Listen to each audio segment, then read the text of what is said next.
You're welcome. For more exclusive stories, check out, how do you say that? 星光好选择。 One more time. 星光好选择. Thank you, and I'm sorry for my terrible Chinese. No, you're doing great. Thank you so much, Palace. Thank you. Wonderful to see you. And give a kiss to your little girl.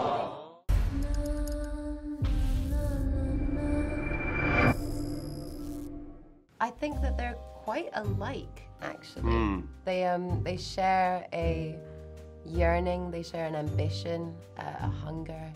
They like to have fun, and we like to think that if things had gone differently, they might have done well. Gone and lived in the Cotswolds. Yeah. Yeah. Well, countryside? Yeah, maybe. I mean, you never know. Maybe.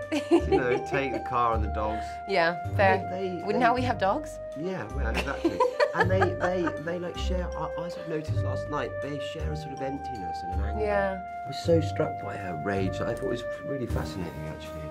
And it's incredibly special just because, speaking for myself, I haven't been on a red carpet or around lots of people in a cinema for 2 years. Oh, wow. So it's quite, you know, pretty surreal, but we're both so proud of the film that I think that just made it all the more special. We can forget all our troubles. I've done the 60s, or I did the 60s immediately after with Queen's Gambit, and I think I share more of a semblance with Beth's style, while Sandy was quite separate from me, and I think that really helped me just kind of enjoy the way that she holds herself in a space, because she definitely takes up space. Well, yeah, who does? Sandy. Sandy does. Yeah, no, but she looks amazing, Sandy. Oh, I mean, thanks. she's sort of, very resting. Yeah, and I mean, I was the same, really. I totally fell in love with the shape and the cut of the 60s box suit, which, yeah, I've nicked, I've stolen it. He wears it well. Thank you very much. You're welcome. Forget all your troubles, forget all your cares, so go. I mean, we closed wild. down the whole of Dean Street and part of Old Compton, and then the whole, and not Wall, Dean, it's Greek, isn't it? Yeah, Dean and Greek Street were completely closed.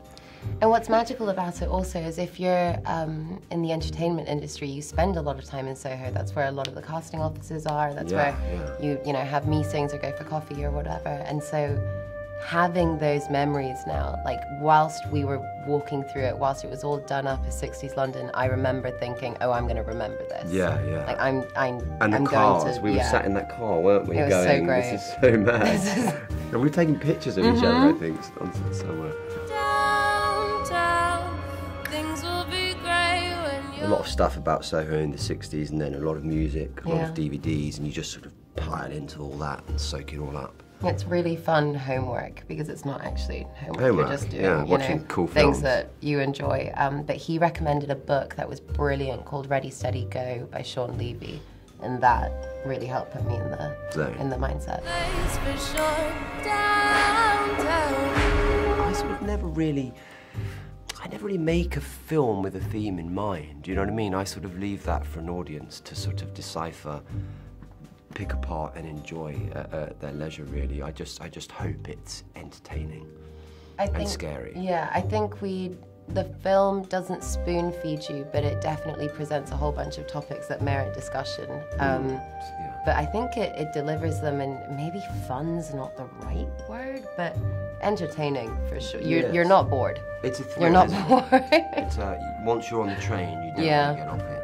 And there's music, dancing, death, stabbings, fast cars, smoking, great suits, and you know, a lot of fun. Last night, I had a dream. There was a girl. They're not just dreams. And you are? Sandy.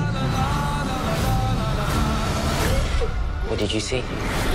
A girl murdered in the past.